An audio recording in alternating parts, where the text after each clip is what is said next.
Hello Pisces, kumusta kayo? Tignan natin kung ano yung hidden intention ng tao nasa isip nyo. Pisces, ano ang hidden intention ng tao nasa isip ng mga Pisces?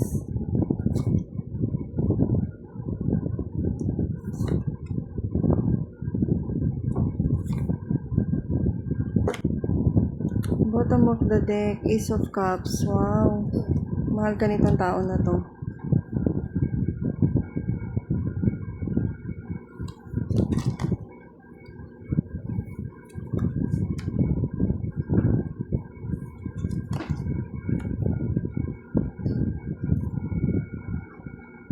Itong tao na to, ang hidden intention niya sa'yo, magkaroon ng healing sa'yo or sa pagitan ninyong dalawa.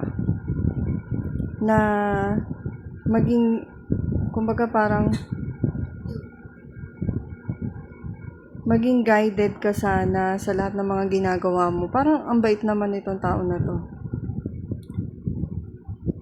Yung thoughts niya, marami siyang iniisip about you.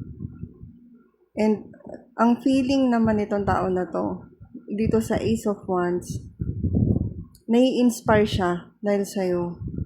Kung sino man siya.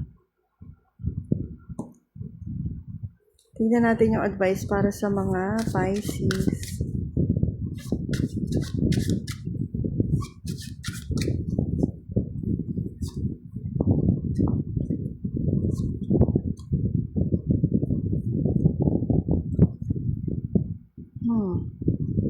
Ang advice para sa Pisces, kailangan ninyong lakasan yung loob ninyo. Ano meron Pisces? Bakit ganito? Meron kayong disappointment na nararamdaman? Or na-experience? Or pwedeng may sakit ba kayo? At bigla lang ninyong nalaman to? So parang sinasabi dito ng cards na lakasan mo yung loob mo.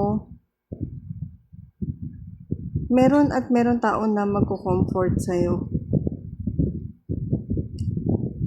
Na nagki-care sa'yo. Hindi ko alam kung ikaw to na may pinagdaraanan or ina-advise na kung sino man yung mga tao na malapit sa'yo na kailangan ng advice mo.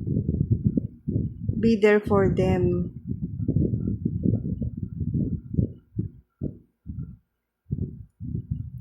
Pero wag mong hayaan na parang itatago mo lang kung ano yung mga nararamdaman mong heartache.